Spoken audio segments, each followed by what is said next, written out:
how we feel is the most important thing, right? And I know this from I've had extremely successful and wealthy clients who've checked every box and are absolutely miserable and hate themselves.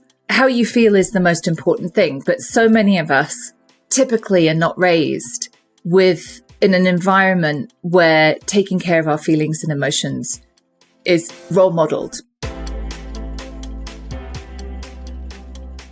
Veronica, welcome to the show. Hi, Benoit. Nice to be here. As an expert who worked in private practice, treatment center, and criminal justice fields, and now being a coach with worldwide clients, could you dispel the most common myths and beliefs about drinking? Yeah, I've actually been sober close to 23 years. I've been working for over 20 years. So I think, we've normalized what is actually abnormal drinking. You know, we've inserted it everywhere. It's how we view somebody with a problem. So you got sober at 27, right? Me too. It's a great age to get sober. Yeah, it's a great age because you've got so much ahead of you. And it's not the not drinking, it's the personal development that it forces you to do that will benefit you so much, which I know that you're already deeply into. You know, I thought you had to drink every day. I thought you had to drink first thing in the morning. And I still come across this as generally, you know, somebody with an alcohol problem is usually a homeless person on a bench. If you have a nice car or a job, went to college or go on nice vacations, you can't possibly have a drinking problem. So that's kind of generally, I think, how people see, you know, we know through the research that it's about 10 years from the first day that somebody begins to wonder about their drinking to when they actually give up. And what you're doing in that 10 years is this constant kind of like, am I that bad? Am I that bad? And it's very easy to look around and go, oh, I'm not as bad as that person. Oh, thank God. You know, I don't drink, you know, I've never done that, so I'm fine. So we're kind of constantly trying to justify our drinking. And meanwhile, alcohol's got inserted in all these places that it doesn't belong. You know, I'm a mom of 2 kids. The whole kind of mommy needs wine, drinking culture is everywhere. You know, I used to live near New York and yoga studios would have yoga and wine. Those are not 2 things that go together. You know, that's really disrespectful of the yoga culture to insert toxic carcinogenic substance into it. So I think that's one of the big myths is that you have to drink every day. You know, you have to drink first thing in the morning. So I tell my clients, an alcohol problem shows up internally years before it shows up externally. So internally is the kind of fear and anxiety, not liking yourself, shame, regret, not feeling good enough. And all of that could be banded together under the umbrella of just not feeling comfortable in your own skin. As soon as I heard that phrase, I was like, oh, that's how I felt my whole life. I've never felt comfortable being Veronica. I just didn't really like myself that much. I was trying to run away from myself. And alcohol eased that. And my culture, you know, you grew up in Paris, it's different. England, we have this awful binge drinking culture. So when I got sober at 27, I went to a 12-step program. This is back in 2000 because there wasn't anything else then. People were having DUIs and getting arrested and were getting fired from jobs. And none of those things had happened to me.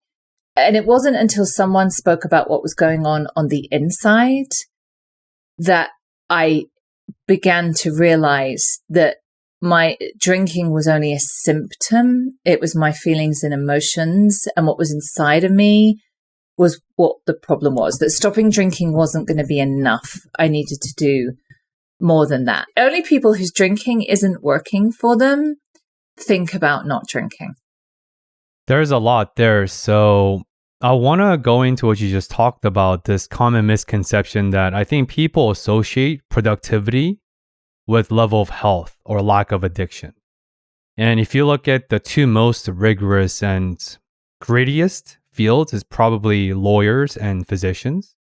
And if you look at them, those 2 also happen to coincide with some of the highest alcoholism and drug addictions, except they're functional workaholics and functional alcoholics. And I think because at least in the US, this level of productivity is put on a pedestal and a lot of people associate their self-worth to their level of productivity. It's a cultural norm and cultural narratives. Any thoughts there? Yeah, like the work hard, play hard, right? Two things that clients say when they get on a call with me, they wherever they live. I have clients all over the world, Europe, Australia, America, Canada, and they'll say, so where I live, people really drink. Like whenever there's like a, summer concert or whatever, people really drink. And the other thing people say is, in my industry, people really drink in my industry. And I always kind of chuckle and tell them everybody says that about where they live and whatever industry they're in. I will tell you though, my sort of client group that I have the biggest is doctors and nurses and teachers. Teachers drink a lot. I was part of this AmeriCorps program called the Teach for America that Michelle Obama was used to very big about. You teach in inner city kids.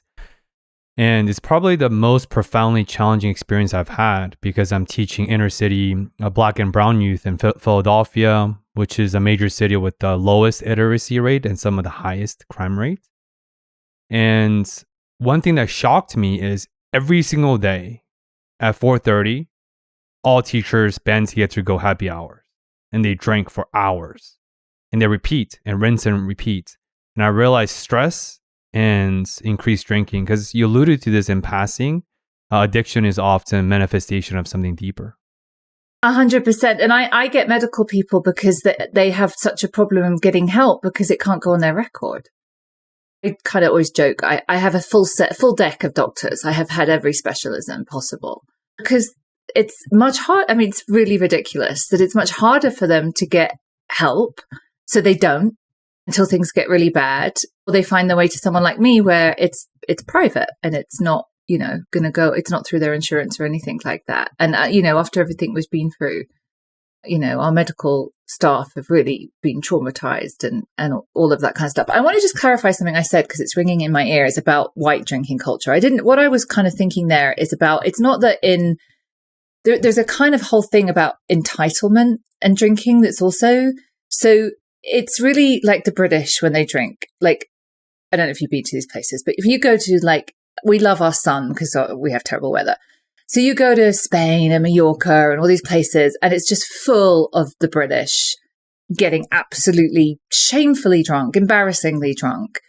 White men have the privilege. So being a drunk white man is okay. Being a drunk white woman is okay.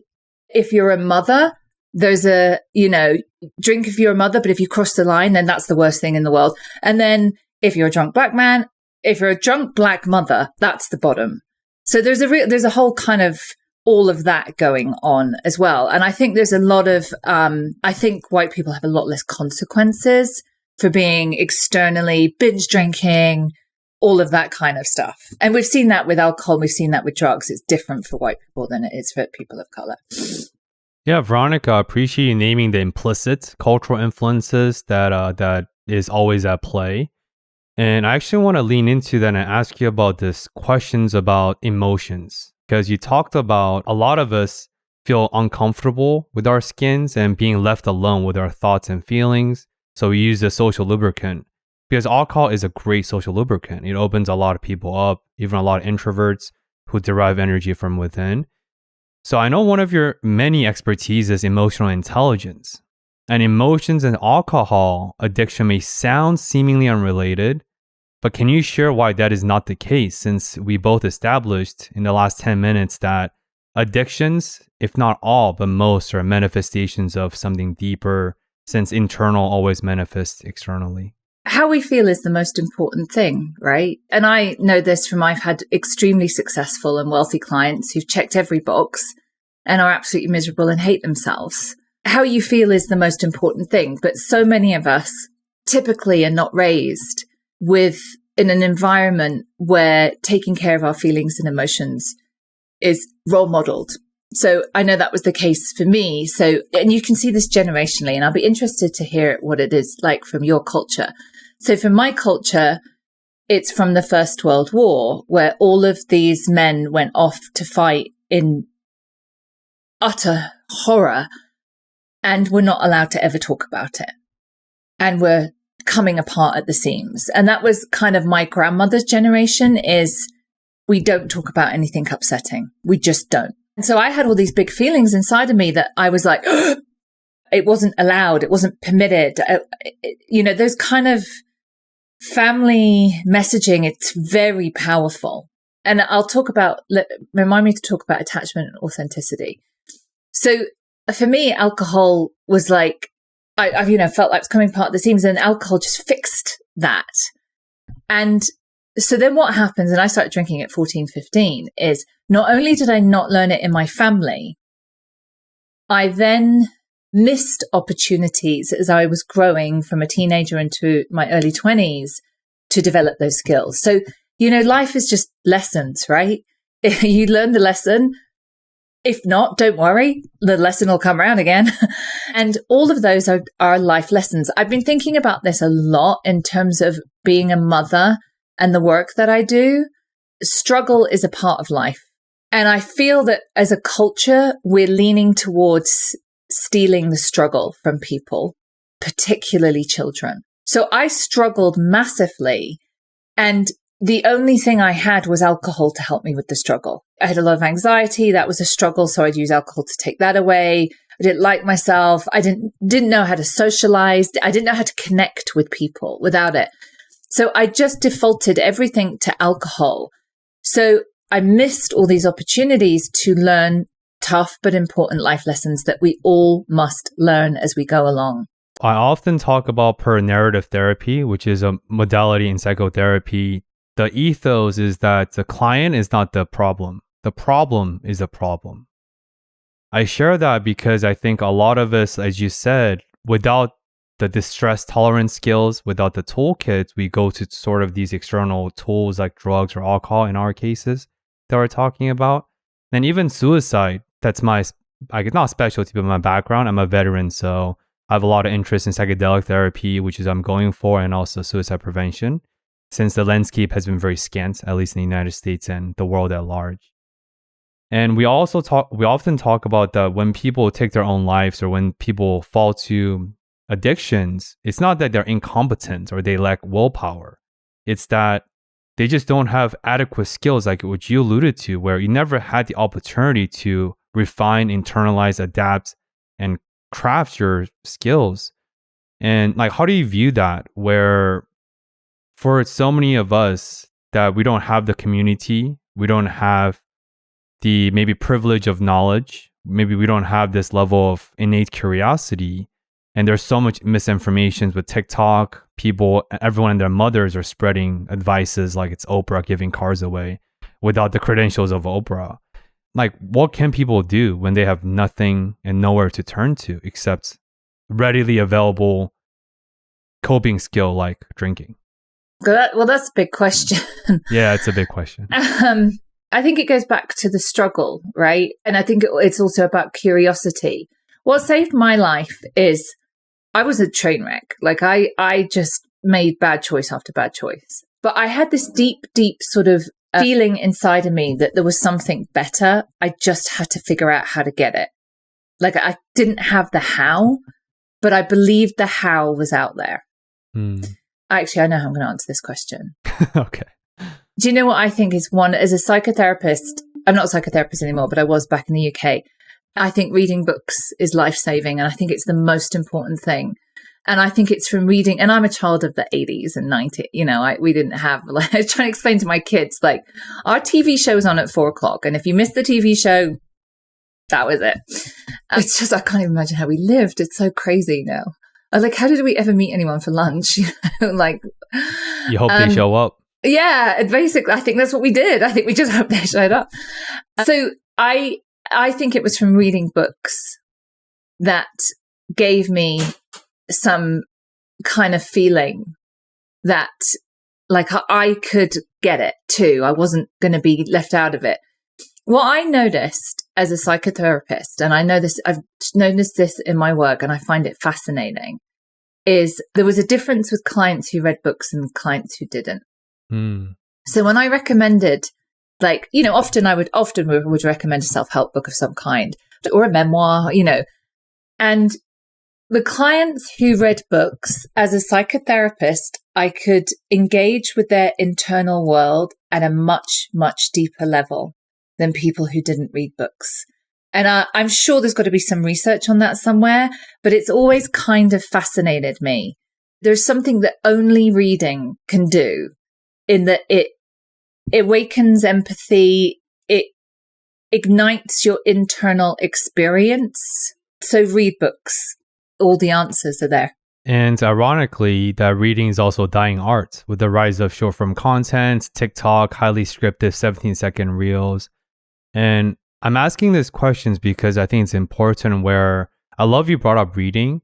A lot of men clients come to me saying that, oh, we're just going to talk about feelings. You're not going to change my life. You're right. I'm not here to change your life. I just hopefully help you go from a place of stuckness, that's what trauma is, to a place of unstuckness. And I tell people that I view psychotherapy or life coaching or whatever as a discovery process or like a navigation GPS systems.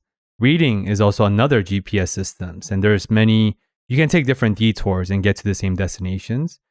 But I want to segue that into these questions where I think it will echo both of our sobriety journeys, where I've never faced so much resistance when I told people I don't drink. Like when you tell them you don't smoke weed or cigarettes, they say, oh, good for you, man. When you tell them you don't drink, why not? Not even a drink? Why don't you just moderate? You know, all these probing happens. And I always say to them internally, not to them, but why are you making me second question my decisions? And this ability to eliminate all distractions. I can't even tell you the amount of people I eliminated from my life once I realized alcohol is not the bridge anymore. All these drinking, party friends, superficiality, they're just gone. Because I realized, oh, I wanted to hang out with them because 30% was for alcohol.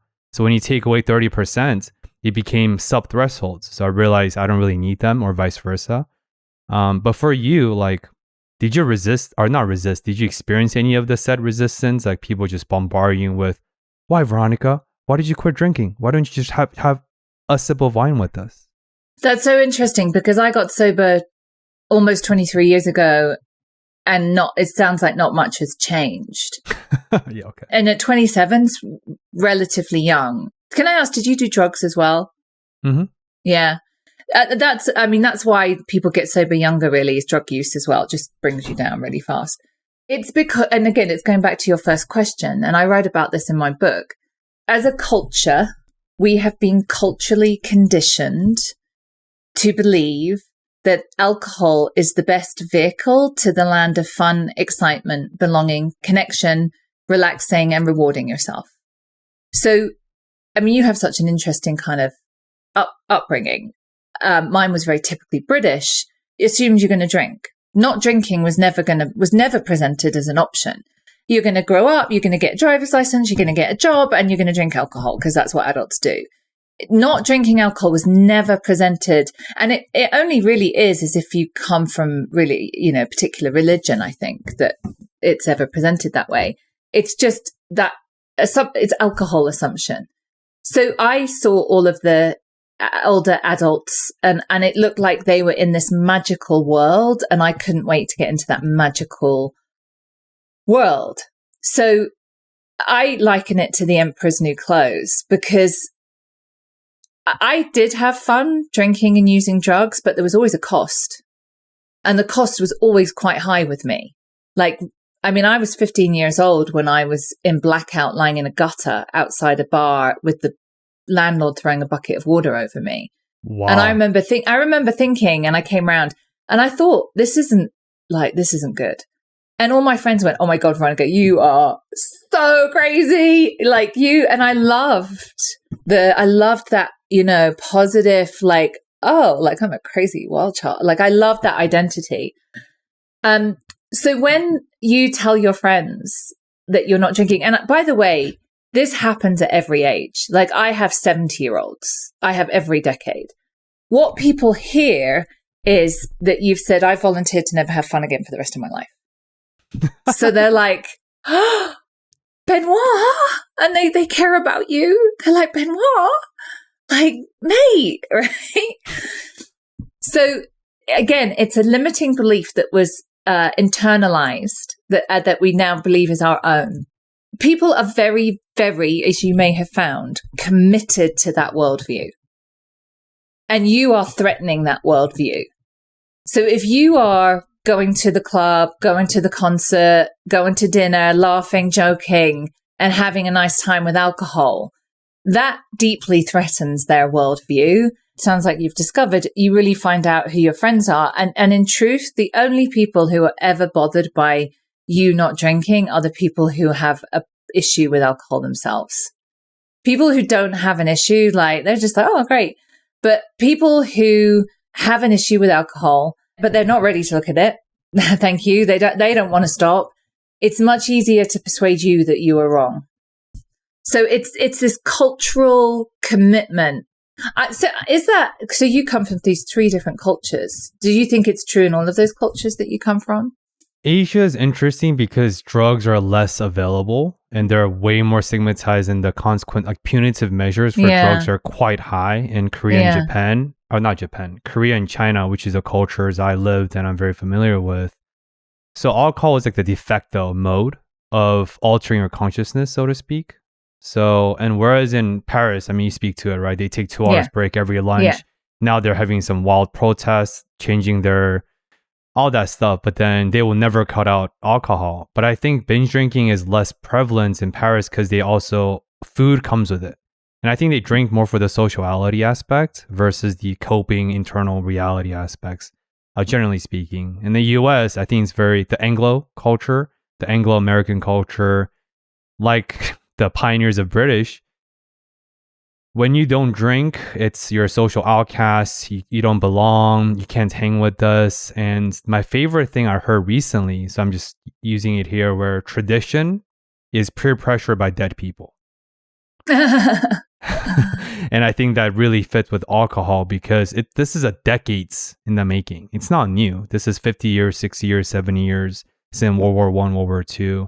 And of course, even if you go farther in a lot of areas where, like Russia, it's cheaper and safer to drink alcohol than water because their water quality is so poor. So I think there's a lot of forces at bay. But I do agree. I think it's a cultural commitment that collectively we decided that this is how we do our lives and this is how reality is. And if you dare to challenge that, then you either conform or you get casted out. It's interesting. And I've seen lots of people falter with that. You know, the connection and belonging are huge human needs. And it's very, very hard if you feel like that. When I got sober, I had this sort of big drinking group and they all fell away as fair weather of friends, more or less, most of them. And then I had a handful of good friends who were supportive. 100% knew I couldn't drink, and I 100% knew that the consequences and cost was so high to me, I was willing to do whatever it took. And if that meant I had 2 friends, that meant I had 2 friends. Luckily, that's not the case. And that's the big thing. You know, I don't know if you're discovering that, but like the first 2 or 3 years, I began to realize I was having more fun than anyone else. I'd go out, I'd dance, I'd spend $20. I'd go to a concert. I wouldn't miss any songs because I was queuing for the bathroom or queuing for beer. I think, why would you drink beer? And then 20 minutes later, I have to spend half an hour. I mean, it's like, I remember being at concerts and seeing my friends miss half of it. You have to discover that. It doesn't happen on day 3. You know, that there is in the beginning, and I stress this to people, early sobriety is not how it is long term. The first year-ish is very unique. And there's I definitely had Saturday nights when I was 27, 28, and I was home going, is this it? You know, this is fun. You'll definitely have some nights like that, but it doesn't stay that way. Early sobriety is very unique. It doesn't, you know, if it was still like that, I don't, you know, God. And it just gets better, and life, you know, there's an expansion. Because the other thing you realize is people are kind of doing these events, like they're going, you know, I had a client who, she really wanted to be sober, lots of issues. And she was sober for a few months. And in the summer, her and her friends would go to this big music concert and camp for several days. And it was a big thing, and they always got wasted. And she was very kind of like, And I'm like, tell me exactly, like, break it down. You arrive on the Thursday. Tell me what happens. Well, what it turns out is it's really expensive. you're in a tent, it's really hot. She's wasted or hungover, loses her friends half the time, misses most of the bands, disgusting toilets. And I'm like, why don't you just stay home and at least you be in your own bed? Like, it doesn't, like, you, like all these great artists and you didn't really see any of them because you were whatever. So I don't know if you've noticed this. There's a lot of kind of like, we're going to go and do this. We're going to go and do this amazing thing. But really, the amazing thing is about a vehicle to drink. It's not so much about the amazing thing, the concert or whatever it is. It's that we can drink there. And I found that really interesting. Have you noticed that? I think you're speaking to like FOMO, right? Fear of missing out. And the idea that you're not creating collective memories with those that you care about through the vehicle of drinking. Even though I think 80% of the plans you pre-planned with alcohol involved, 80% doesn't really happen. Like you said, when you go to like Coachella or Burning Man or a lot of these festivals, half the time is wasted on doing something else other than the actual experience within the container itself. Yeah. And I want to ask you the question you asked me at the table, attachment and authenticity. I love attachment theories. And of course, now TikTok, I struggle with the society oscillates. And I think 10 years ago, nobody talked about feelings, emotions, mental health. And now on TikTok, everyone and their mothers are now psychotherapists, apparently. And that they're just talking about everything's about attachment, even though even with attachment styles, it shifts based on who you're with. And it's ebbs and flows. But I want to bring this in now because you talked about friendships, sense of belonging, because belonging and sociality is a root of mental health. If you look at depression, the cardinal personality trait, the root of depression is social isolation, especially as you age older and older, according to research. So like through your work, evolve and shifts over time since your early days until now, how did you grapple or what did you realize about your own attachment styles and this idea that you really have to exert a lot of efforts to get reconnected to your authentic inner child or authentic inner self? I write about this in my book as well. It's one of the pillars of sobriety is connection, and that we all have to have meaningful connection. I mean, we know loneliness takes years off your life, and loneliness was the pervading feeling of my life until I got sober. Like, I was an only child with a mother with severe mental health problems, growing up in poverty. I never felt good enough and I never felt like I fitted in. And I always felt like there was a glass screen between me and everyone else. And I felt excruciatingly lonely. I'm an extrovert, so I always most of the time would have people around me, but I still didn't feel it. It still felt just a little bit out of my grasp. So are you familiar with Dr. Gabor Mate's work? Yes, Gabor Mate, big fan. Yeah. So he talks about trauma being the root of all of addiction. And he has a video, it's on YouTube, that explains it really well. Because I have clients who come to me and say, my childhood was pretty good. I mean, it wasn't perfect, but I can't think of anything massive that like traumatic. I didn't, and so he explains that as children, we have two fundamental needs that have to be met. And one is for attachment, which we understand fairly well. We understand with infants won't thrive unless they're attached to their caregiver, even though culturally, I just feel that we're almost like anti-attachment, how we support parents. But anyway, what's important is attachment is important in every stage of our life, not just as children. It's important when we're 70. And the other important vital human need we have is authenticity, to be who we really are. What happens is, because we know attachment is so vital for our survival, especially when you're little, we compromise our authenticity needs to meet our attachment needs. So an example of this would be, for instance, if you were gay and you grew up in a family where that wasn't going to be accepted.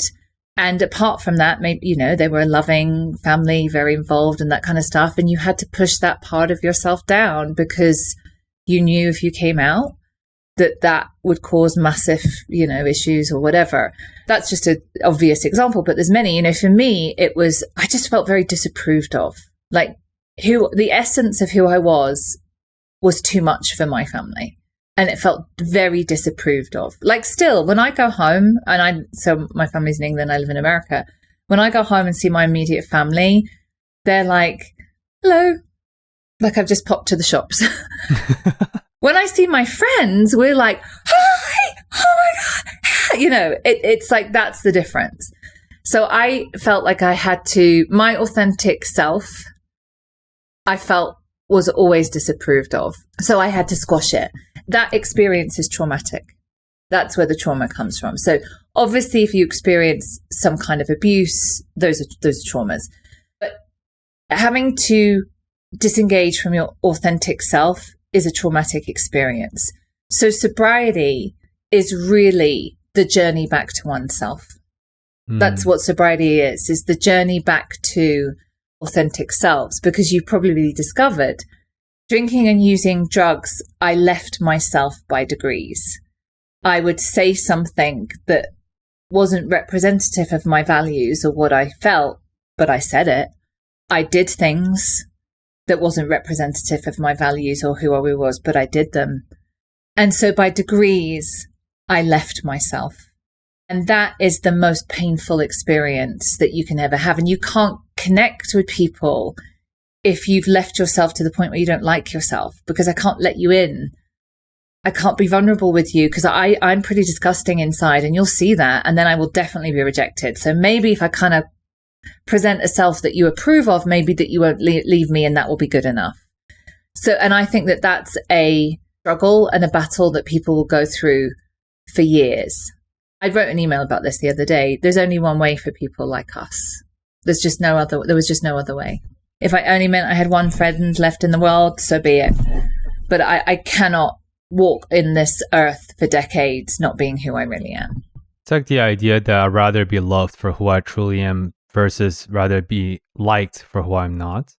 Yeah. And my brain's going some weird directions, and I think we can make this fit where I've been having a lot of offline conversations with friends who I respect about advice giving. And I'm tying this with TikTok that I mentioned earlier, where I have a lot of mentees. I'm involved in church. I'm in a place where I can give back to younger folks, like college kids, recent graduates, etc. And I often tell them, even from myself, as their mentor, I tell them, don't trust my advice. Trust the person who's giving the advice. Because advice requires context. And without context, all advices are obsolete. Because what works for you and I may not work for someone else, and etc. Like, how do you think about like advice giving?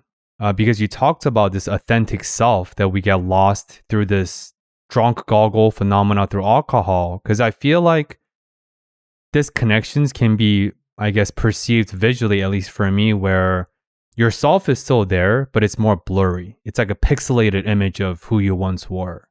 And that pixelatedness is because of drugs and alcohol. And when you're under the influence, that pixelated self feels good.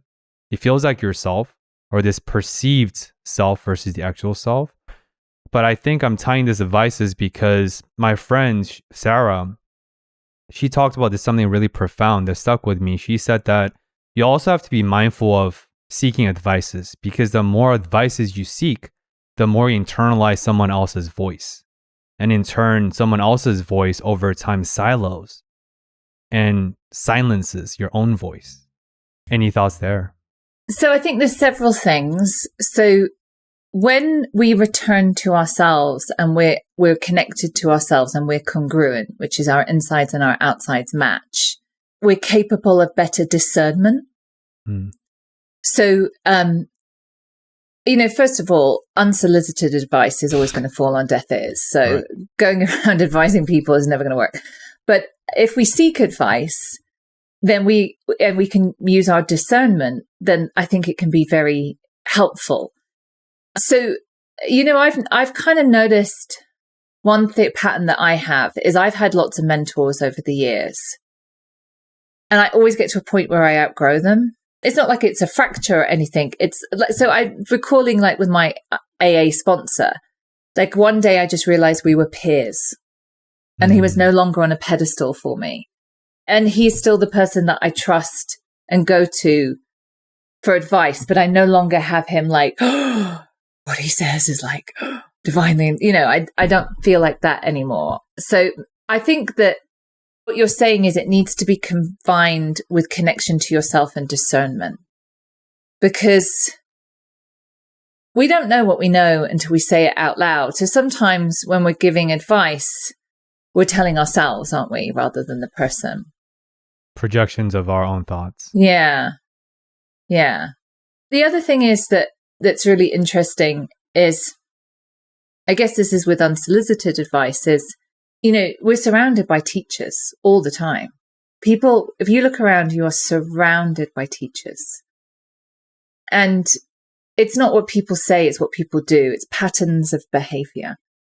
And being aware and awake to that, like I study human behavior. I always have. I've just found people really fascinating. So it's kind of, I guess, no accident I came into doing what I'm doing. Like, why do they do that? Why are they saying that? Why? And it's human behavior that will tell you everything you need to know about somebody, not what they say. And it's not even their behavior, it's their patterns.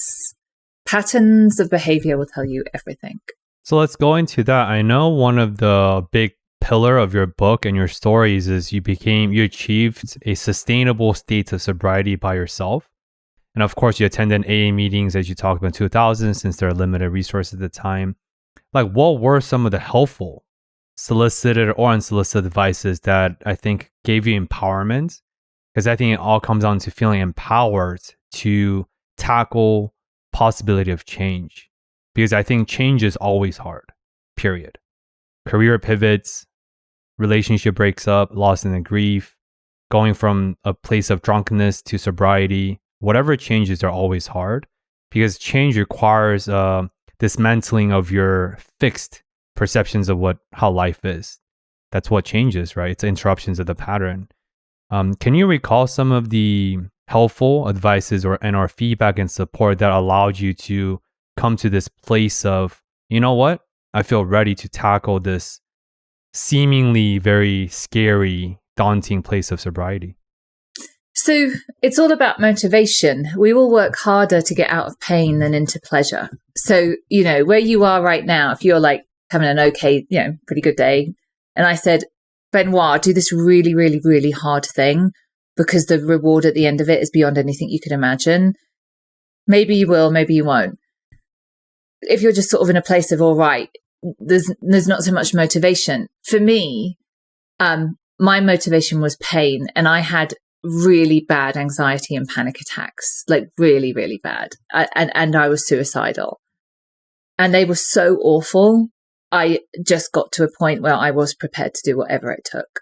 And I believed when I stopped drinking that I was 100% signed up to the belief system that we talked about earlier, that I was never going to have fun again, that I was never going to have friends again. I was never going to go dancing again. My life would be quite sort of sedate and nun-like, quite boring. And I wasn't happy about it, but I was accepting of that was a much better scenario than the anxiety and panic that I constantly lived with. So I accepted that. I was wrong. My life expanded and was incredible, but it's the motivation is really important, and it's pain. Pain is the greatest motivator. There's definitely moments where you go along and after a few months you're feeling so much better, and then that like, oh, why couldn't I just have a glass of wine on a Saturday night? Like, that's perfectly normal. Everyone does that, which is why the community part is really important, is that I think it's different for everyone. It's a process. I got there fairly quickly in 100% accepting that I cannot drink alcohol. As long as I do that, everything else is negotiable, and was beginning to see these like kind of possibilities that actually I did quite enjoy myself last night. Like, ooh, that kind of stuff. I didn't get sober on my own. I got sober in the fellowship of AA, but I didn't have any family or support or money. I mean, that was it. That I had nowhere else to go. Were you asking me what's like some of the really important advice I've been given? That sort of allowed you to feel more empowered to sustain. What I was told was the answer to that is to do the 12 steps. And I was like, all right, then suck me up. I'll do them. Like, if you're saying that it's going to make me feel better and I won't feel like that, great. If you'd have told me every morning to stand upside down in a flower pot and sing the national anthem. And that will, after 6 months, I will feel so much better. I'd have done it. I was prepared to do anything. It was so bad. So remaining teachable. Willingness and remaining teachable is probably some of the best advice I've got. Is that I know whenever and I have felt this in my sobriety, like I've really got it down, is the time when usually a big life lesson comes along. So remaining teachable, also completing things. I think I see a lot of people do that in sobriety, is like they dip in this, they dip in that, and then they say, didn't work. Well, they didn't do it. They dipped. It doesn't work if you just do 20% of it. It's not going to work. So if you're going to do a program of any kind, commit to it and do all of it and then decide.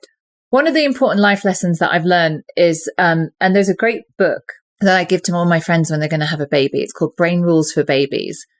And it's by a neuroscientist who, when his wife was pregnant, wanted to just see what the scientific research said that you needed to do to raise a happy, healthy, successful child.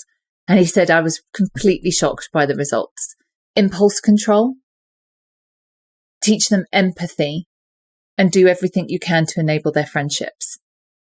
So prioritizing connection, investing in connection, it was definitely something that, I don't know if that was direct advice, but I observed that was really true. Like invest in the connections that matter to you, because those investments will pay off. This is great. So speaking of remain teachable and connections, have you learned any lessons even now from some of your clients and patients you worked with? And not just to tie in your theme of humility, because that's what remain teachable is this internalized truth that no matter how far we've come, air quote, in life, we can always learn something from our fellow humans who walk this path of life together. I want to preface by saying that I'm asking these questions because often as a former teacher through Teach America, as a former policymaker, and now as a psychotherapist, I used to have this idea that, I'm the subject expert. I'm here to instill certain modalities, motivation interviewing, different interventions, etc. In actuality, I often learn a lot of these lessons from my patient's work or my client work. We call it the parallel process for clinicians, right? Mm-hmm. Anything comes up for you there because you work with literally all walks of life and all decades, as you talked about earlier. I definitely, back in the day, one of the lessons that I've definitely learned is, and I probably think this is normal for a lot of therapists, is what I want for the client is not always what the client wants for themselves. That's a big lesson, is that it's not about my goals for them. It's what their goals are for them.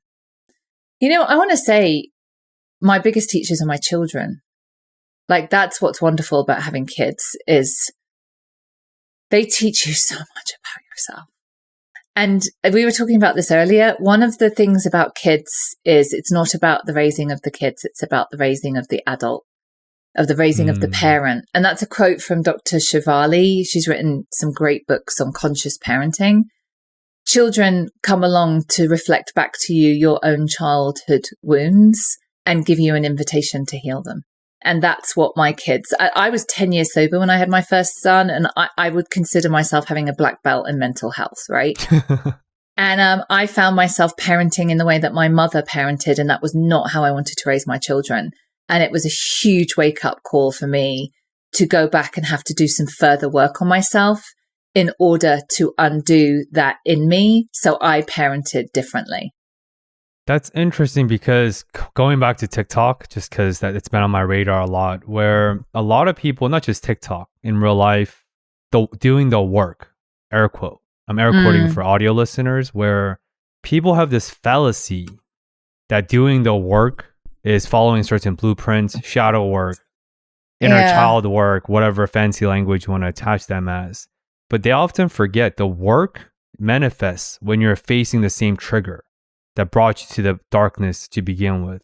Concrete example, if you were hurt and traumatized by a narcissistic partner through a very toxic relationship where your self-worth was repeatedly stamped upon by a narcissist individual, oh, I spent 2 years doing the work, reading every help books out there. I saw 16 different therapists, CBT, DBT, whatever you name it. That's part of the work. The real work is when you're facing the same individual, can you speak up for yourself? Are you more assertive? Are you comfortable in your skin? But I think the last remaining equations of the work is not talked about, because you have to confront your trauma for the cycle of healing to complete. And that is a fact. You can't heal without facing that demons that you were terrified of the first place. Any thoughts that comes up for you there? Yeah, I hear that a lot from clients. Will say like, oh my God, I'll say like, how long have you been on this journey? Like, oh, 2 or 3 years. I've listened to every podcast. I've read all the Quit Lit books. I'm like, that's not the work. That's just information. And information's good. I mean, certainly that's going back to what I said about reading. That's where I found myself. I'm like, oh my God, that's me. Oh, so those things, information is important. So I would boil down the work in quotation marks to a spiritual practice of revealing oneself to oneself. And that's the work and going back to the lessons, that never ends, is that there are always opportunities for me to grow. And growth is the juice of life. We're all being called to grow. And when you grow, there is inevitably going to be resistance and struggle. And in that is the opportunity for me to reveal to myself, to learn more. That's a beautiful tangle of the richness of the human experience for me, is that that's kind of what I hang my hat on in my work and with my clients and in my personal work. That is what liberated me and gave me everything, was a spiritual practice. And it is a practice. It's not one and done. It's ongoing, of revealing myself to myself and constantly seeing, this is a story you're telling yourself, Veronica. There's the event, and then there's the story you tell yourself about the event. And that comes from X, Y, and Z or whatever. So that for me is the biggest gift I've been given in sobriety. I think there's two kinds of people in this world. Everyone has stuff, everyone. And we're either working on it or we're not working on it. And you can tell the difference. None of us, we're all muddling along, right? And that's what my addiction gave me, is it forced me into this world of personal development, where I discovered this spiritual practice of continuing to reveal myself to myself. Would hate to have lived my life without knowing it. That's great. Reminds me of a quote from this book I'm reading in my book club called The Black Box Thinking. I forgot the author's name. He's actually British, former table tennis champion, and now he's a consultant, prolific author. He talks about failure is a signpost. And in essence, failure is a violation of your expectations. Because when you fail, what you expected didn't happen. That's why you failed, right? And of course, you're also talking about meaning making. That's what you're saying. We get to make meanings of what happens to us. We internalize that in the way that we see fit, and then we navigate and recalibrate. I'm talking about failure because I assume, I could be wrong, but I assume that your journey of sobriety wasn't, bam, I would do a handstand in a flower pot reciting national anthem, and bam, here's a mountaintop of sobriety. Like, has the signpost of failure maybe screamed at you at times? And how did you navigate the ebbs and flows? Because sobriety, just like spirituality, ebbs and flows. Once I sort of came out of the fog, I ran with the whole sobriety. Like, I was deeply involved in the 12-step fellowships, and all my friends were sober. And I got to 3 years of sobriety, and I hit an emotional rock bottom. And that for me was going back to attachment and relationships. I was really incapable of having a romantic relationship. I had so many attachment issues, and I destroyed them very quickly. What I have wanted more than anything is to belong. That is what's driven me. And I feel like I belong for probably the last 20 years. And I have like, my greatest achievement in my life is my family, that I have created a healthy, happy, imperfect, messy family unit. But at 3 years sober, that felt you know, as close as being able to get on Elon's next flight to Mars. You know, I could see it was possible for other people, but not me. And again, that relationship pain, what happens with relationship pain in romantic relationships, we're acting out our original pain from our childhood attachments with our parents. And it was just killing me. And I was suicidal again. I was 3 years sober. I didn't want to drink, but I was actively making the choice that I wasn't going to kill myself today, because I didn't know how I was going to carry on living for 50 years, feeling this way and not being able to have a close, intimate partner. And that forced me into doing much deeper work on myself, which is the work that I was just talking about, revealing myself to myself, which revealed all my attachment patterns, that revealed that I was making choices. This wasn't being done to me. And I met my husband when I was about 6 years sober, I think. Yeah, that we have I think we have a phobia of mistakes in our culture. I don't know. It's interesting culturally, the different cultures. I feel like in Asian cultures, messing up in mistakes is like, so we have a lot of Indian, Pakistani immigrants kind of worked in different ways with, they have addiction problems, but it's very hard to get them into treatment because there's so much shame and pride. And if the family knew, different to then if it would be a white Londoner or something. So I don't know. What do you think about that? Phobia of mistakes. Interesting. I agree. In different cultures, like I feel like we're raising a generation. I think millennials you're a millennial, I guess. Mm-hmm. I think there's been like don't make, like get into the right college. If you don't get into the right college, your life is over. Like, whereas life is just actually mistakes and what you learn in the struggle in between. That's actually what life is. Life is not don't make any mistakes. That's not right. I don't know. Maybe I'm just jumping to conclusions there. No. I think life is comprised of learning, unlearning, conditioning, deconditioning, and a lot of mistakes. But I do agree that I don't want to speak for the culture since I don't know. It's very limited scope of understanding. But I do want to say generally that I think your idea of phobia of mistakes can be paralleled with perfectionism. Yes. Where I read this somewhere that perfectionism is the greatest enemy to success or the greatest enemy to greatness. And I think a lot of us feel protected saying that, oh, I have a perfectionist tendencies. Who doesn't? Who doesn't want to do a perfect job? Air quote, right? Everyone want to strive for perfection. And I think perfectionism in a way serves as like a buffer or like a cushion that, oh, if I didn't achieve the outcome I expected or intended to, then I could always say it was my perfectionism. And I think that's how phobia of mistakes to get manifested. But the thing is, like, mistakes are air quote costly as you get older. So if anything, we need to encourage mistakes. And of course, failure is the mother of all innovations. It's a lot of tropes out there, right? At the same time, I do agree we need to front load mistakes because I frame or reframe suffering as a growing pain because I think that's what suffering is. Like Nietzsche, the great nihilistic philosopher, and many great thinkers talked about this before us, where you will learn the lessons, like you said earlier. Oh, you didn't learn? No worries. It will come knock its way door into your life again. And I think we do need to move past this phobia of mistakes because I think it comes down to face value, perceived perceptions by others, not really about yourself. And I think that gets manifested also internally. But I never thought about phobia of mistakes, but I think you're right. I think that's very valid. I think there's a lot of things that are connected here. And one of them is shame. And how, so my husband's from San Francisco, worked in the Silicon Valley for a long time.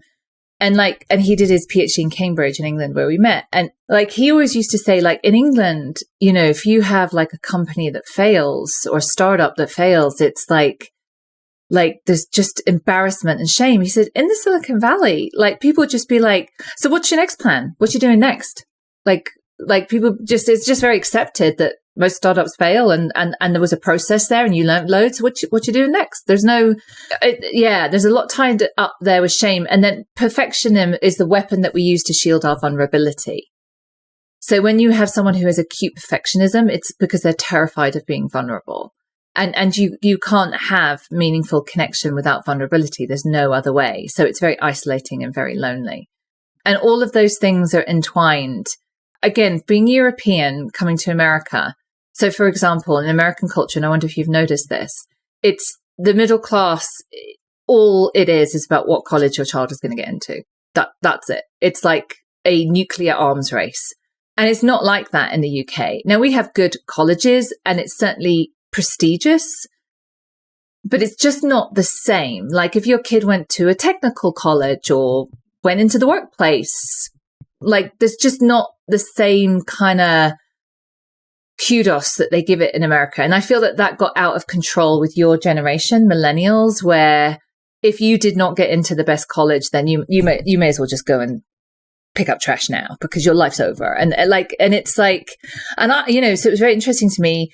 I had a practice in Cambridge, one of the top schools in the world. And oh my gosh, all my clients were just, every single one of them believed that they'd got there by mistake. Like there'd been some error somewhere that they'd got admitted. And any day now they were going to be found out and kicked out of their program or whatever. And I feel this kind of not making a mistake, like high school, doing everything, doing all the clubs, everything. So you get like, oh my God, you didn't get accepted to archery. Oh my God, that's not going to look. So I again, maybe that's just the middle class culture in America. I feel like from that has come this not making mistakes. And going back to what I was saying about how important the struggle is. So the parenting styles is very interesting. I'm Generation X. Generation X was raised with benign neglect. We were the generation that went off in the school vacation. Nobody knew where we were. We came back when we were hungry and nobody cared. Gen Z are monitored on their parents' phones. Their parents know exactly where they are at every single given point. And they're not, I find that interesting. Like Gen X is parenting Gen Z. And so I find all of that interesting and the messages we got. And I think the biggest thing I see in my peer group of parents is because we now have this phenomenon, it's called like snowplow parenting, where parents just remove every obstacle in their child's path. The worst thing you can do as a parent is steal the struggle from your kids. But it's the hardest thing to do is to watch your kids struggle, which it all comes back to is this enormous amount of work that you get to, personal development work you get to do as a human being by being a parent.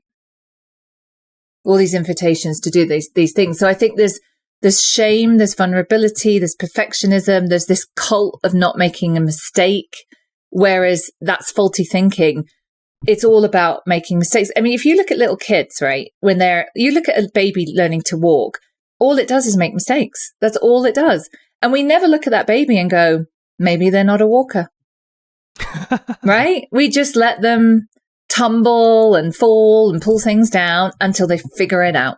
And that's how childhood development is. And then it's like we reach a certain point where you're not allowed to tumble and fall ever again. It's kind of interesting.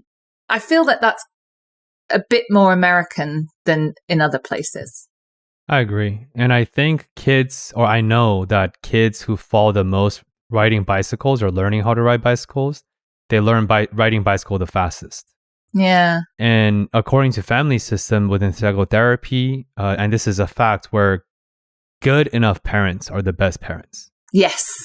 Not perfect, just good enough where your kids struggle the right amount and you still show up emotionally so the attachment process still happens, but you're not always them, you're not parachuting, you're not scooping them, and you're not saving them from every challenges. Just good enough parents. And I think a lot of parents who are surprised to hear that, they're like, what do you mean just good enough? In our society, there is no such thing as just good enough. You have to be the best at whatever you do. Yes, that's 100% true. When you were saying that earlier about perfectionism, I was thinking, yeah, no, I don't ever think about perfectionism. I am quite comfortable in the land of good enough. Yeah, I'm really, really good there. And again, having children will cure you of that, because before I had kids, I could get it all done. And after you have kids, you just can't get it done. And you just have to accept that has to be good enough. Yeah. Sounds like your kids tell you a lot about surrender. Yeah. Yeah. You're constantly, you can really get caught up in like all kids want is connection with their parents. That's all they want. I look back and I've paid like too much money for fancy birthday parties. And in September 2020, my son was turning, I don't know, was he 9 or something? And we were like, okay, let's just like 3 friends in the park outside and a pizza. Best birthday parties ever had. It was the connection. Yeah, meaningful connections. Yeah. That they deem as meaningful. Yeah. Veronica, if you could give a 2 to 3 minute TED Talk, how would you educate me about the science behind alcohol addictions? Because I think there's a lot of misinformations out there, like what it is not, maybe some of the harmful effect it has on our physiology, biology, whatever directions you want to take within this 2-3 minute TED Talk container. First of all, that's the last TED Talk I would ever give, because I'm the most unscientific person you've ever met. I don't it's just not how I think. So I'll have to change the title of my TED Talk, because what I do is the emotional spiritual. That's the stuff that I can talk about. I always give my clients, you must have heard of Dr. Huberman in his podcast. Yeah. So he did an episode on alcohol and what it does to the body and brain. And it's so fascinating. And I give that to all my clients because you really have to know that information. I'm like, go listen to that. I can't. So what I would talk about is emotional sobriety, and that 10% is not drinking and 90% is emotional sobriety. And emotional sobriety is when we feel comfortable in our own skins and have appropriate emotional responses to events. And that the result of that means that we like ourselves. And in order to have emotional sobriety, there's certain skills that we have to master. And these are not unique to people with an addiction problem. This is true of everybody. And if we don't have them, you can see how people are, trying to compensate in different ways. So we have to have balance and boundaries.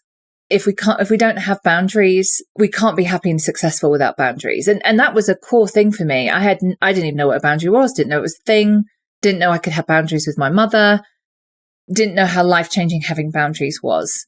And that was the beginning of the process of getting free of the good and bad opinion of other people, because I was very, very married to the belief that other people's approval and them liking me was essential. Once I was free of that, I mean, you just got you can tie yourself up in knots worrying what other people think about you. You can think so many more interesting things when you're free of that. And you can only do that with really good boundaries. And boundaries is an exercise of allowing people to be upset with you if you're not doing what you want them to do. And then if you have boundaries, then you can have balance. It's about balancing your needs. And I find balance fascinating because it's so evolving and ongoing. How I balance my needs today, because I've had 3 hours sleep because my kids were sick all night, is going to be very different to how I'll balance it on Thursday, when hopefully I'll have more sleep and everybody will be well again. So balance it's the art of balance, balancing your needs of, I kind of sense right now, you do remind me of myself when I was that age. You have a hunger to know things. Like you're very, very curious. Like you're like eating it up, and I want to be able to read this and do that and study that. And I remember feeling that way. And that's an important need to be satisfied. And then you have like needs for connection and health and, all of those kind of things. And it evolves and changes as you grow older. COVID taught us that, how we meet our needs during lockdown. And then the other pillars of emotional sobriety is being able to deal with resentments. And that for me is the tentpole of the work of sobriety, is the resentment work. Everybody has resentments and we get stuck in them. And they're very, very entwined with the story that we tell ourselves about ourselves. And they help us reveal the story that we tell ourselves about ourselves. That's the really important bit, that we're just not aware of it until it's revealed to us. And then what's revealed is our limiting beliefs, which all come from childhood, which is, I think, the work of adulthood. I know when my sons are young men, I hope I'll impart all of this to them, in that despite, our good intentions and mummy having a black belt in mental health, we still will have given you some stuff that's really unhelpful, and some belief systems and perhaps some stuff that's not a good fit that you may need to challenge. And and get rid of some of it. You know, casting off limiting beliefs, I think, is a lifelong process. And that's some people are doing the work and some people are not doing the work, and you can spot the difference. And we can observe this so well in other people, right? People who are just stuck in their story. I find that fascinating. So that would be my TED talk. It would be on emotional sobriety and what are the key pieces of work we need, that everyone needs to do to establish emotional sobriety. And then I'd tell everyone else to go and see Dr. Huberman about the brain science. Great neuroscientist at Stanford and great podcast. And I think that's the title of this episode, emotional sobriety or something along the line. And I'm more scientific. I think you're the emotional attuned version of me, and I'm the more scientific version of you. So I will add on some notes to this TED Talk where I think I was surprised by this. A lot of people, at least in America, are still having this distorted belief that addiction is a matter of willpower. Yes. If you're addicted, you're lazy, you're incompetent, you're weak-minded. And addiction is not a willpower. And this is a scientific fact where addiction is a neurobiological disease. It creates permanent changes to your brain structures. It changes your homeostasis, your dopamine release level, your serotonin releases, cortisol, stress hormones, etc. So addiction has nothing to do with willpower. If anything, the lawyers, doctors we alluded to in the beginning of this conversation, they have some of the most rigorous willpower there ever is. Look at veterans and special force. They have more willpower than you can even fathom. Yet many of them are addicts, substance, drugs, or alcohol. So I just want to create a space to share that information, to dispel that it's very dangerous if society as a whole at large associates willpower and determinism with addiction, because that is a dangerous road to go down to. How it's been viewed and how it's very much still viewed as a moral issue. And again, just bring in, different cultures. It's like, again, depending where you come from, it's like you're more morally bad than this group of people. Mothers, for example. So it's still, again, it's seen as a moral issue. Why can't you just moderate? Like I never thought of that.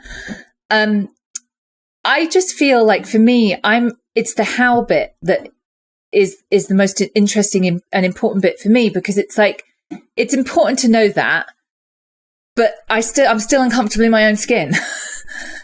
So what do I do about that bit? So I get that it's a brain disease and I get all of those things, but I still don't like myself and I need that bit to change.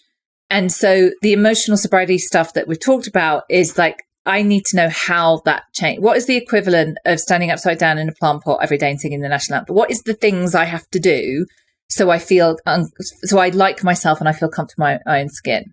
Yeah, I agree. Those things are really important to know because they influence policy and treatment and all of that kind of stuff. I want and then how do I change it? No, and I think it speaks to why you're very successful as a former therapist, now an alcohol recovery expert and coach. Because just like how we disproved like classical economics where consumers are not rational, that's already been disproven like decades ago. Likewise, humans are not logical. Humans are emotional animals, period. And otherwise, facts and stats would eradicate all injustice and addictions in the world. That's not the case because humans are emotional at heart. So I grew up, the drug prevention I grew up with in the 1980s was just say no. Just say no because, if you take heroin, you could die. Like, just say no. And I'm like, it's Friday and I really fancy that guy. And the only way I'm ever going to talk to him is if I've had 3 drinks. So I actually talking about TikTok, did a TikTok on this a little while ago, is that it's not always the drinking experience that is the most fun. It's the anticipation of the drinking experience. It's the belief that it will bring me feelings. It's the belief that it's a vehicle to this land I very much want to visit. I mean, who does not want to go to the land of fun, excitement, belonging, connection, right? That sounds awesome. So it's the belief that it will get me those feelings. Like, yeah, I know it can cause like 100 cancers and blah, blah, blah. But today, I'd really like to be in that land. Everything is driven by emotions, which is going back to behavior patterns. It doesn't matter what someone says about what's going on in their life. Their behavior pattern will tell you what's going on in their life. I have often we'll have clients who have a partner who's drinking, and like this time they promised, they swore, I really believe they mean it this time. They've really done this time. I'm like, where have they gone and gone to a meeting, got any help? Because talk is cheap. It's the pattern of behavior that will tell you how we feel. We behave how we feel. Yeah, I often tell my clients that hopefully through self-explorations and container of this psychotherapy, where you get to pause and reflect and review the archives of your behaviors and patterns. Like, are you showing up to your loved ones the way you're proud of? Are you showing up to work the way you're proud of, etc.? And as you said, I do feel like behaviors are manifestations of internal, but I think all of us need to review periodically the archives of how we're showing up day to day. And whether that's alcohol, whether that's drugs, whether that's emotional challenges or emotional lack of sobriety. I'm thinking about Simon Sinek, great author, The Power of Why. He talks about the core circle is why, how, what. And I think what and the how will take care of themselves through information, through community, through resources. There are so many alcohol recovery resources out there. And that's the power of millennials, right? Informations and access to internet. But I think as you talked about, and I think Tony Robbins talked about that, we're more motivated to escape from pain than pleasure. Mm-hmm. Yeah, I did. That's where I got it from. Yeah. A great book. But I think once you discern your why, I think the rest will come through time and through patience and self-grace. Because as you know, trauma work or addiction work is very, very tough. It's really, really difficult. It takes time. And it's painful to see how painful the clients themselves feel in the process. This feeling of absence of hope, absence of change. But I always want to impart some self-compassion and some grace for ourselves, because without that grace, change is not going to happen. Because I think discernment, as you talked about earlier, also requires self-grace. So one of the things that clients say to me a lot is getting sober is really hard. And I always push back on that and say it's not. Having a drink problem is really hard. Being hungover is really hard. Have you ever been to work on a hangover? Like, have you ever been full of shame and self-loathing about something you can't quite remember? That's really hard. Sobriety takes effort. And that's a different frame than hard. Hard doesn't feel attractive or good. I don't want to do anything that's hard. But something that requires effort. And I feel like it's the same with any kind of any kind of therapeutic work, like trauma or whatever. It requires effort, but to not do it is harder. To live not doing that work, I feel, is harder. But that's why a lot of people are just numbing with substances. And it's like that, to not be present in your life, to miss your life, these finite years that we have. I'm going to steal that from you. I'm going to reframe change is hard to change is effortful. It's effort. Yeah. Yeah. Because like soberful, effortful, I do talk about where all worthy things are effortful and all effortful things are worthy. And I think that ties into the ethos of your mission statement and all your work beautifully. I want to be respectful of your time. I know you have engagement. You're running on 3 hours of sleep. A lot of hopefully I made sense. Yeah, it did. I learned a lot as I often do in these containers. But where can people check you out further, connect with you, not just follow you, but ask you meaningful and engaging conversations? Because as Tony Robbins also once said, better questions lead to better answers. And the quality of questions dictate the quality of your life. So I'm on I'm on TikTok and Instagram and Facebook. So either Veronica Valli, Valli, or Soberful. I have a large Facebook group called Soberful. My book Soberful is on Amazon and all other retailers. If you just Google Soberful or Veronica Valli, hopefully I should come up. I have a website and blah, blah, blah. And you can reach out to me in all of those different places. Yeah. And I strongly recommend their podcast where Veronica co-hosts with a Chip. I believe Chip was described by Russell Brand as like important social liability. Yeah. My co-host, like if you met him, he looks like he spent his entire year in libraries reading academic books. And he was a right social liability is how he described him. He was like a hardcore street, homeless, drug addict, lots of crime, life support twice, really, really turned his life around. Yeah, that's like the post-traumatic growth. Some of the most gracious and amazing people I've met, they have some of the hardest pain teachers. People talk about PTSD, but post-traumatic growth is also equally powerful, if not more. With that being said, do you have any other parting messages for the listeners and people tuning in before we conclude today's amazing conversation? So one thing that I would say is that you can get to the land of fun, excitement, belonging, connection, relaxing, rewarding yourself sober, and it's better. And you have to give yourself a little bit of time, and it's good to have a guide to get there, someone who's hopefully an expert or professional. But once you get there, all of that, everything is better sober. That's been my experience and the experience of everyone that I've worked with. And I also would like to thank you for your service, Benoit, in doing this, but your service in the military as well. Thank you. And we can gradually go from a place of land of the brave and freedom to land of the sobriety and fun. And I do feel like collective changes is effortful and takes time. Yeah, thank you for your thoughtfulness and thank you for your time today. Thank you so much. And as always, hope to see you again in the next week's train of Discover More. Thank you for tuning in.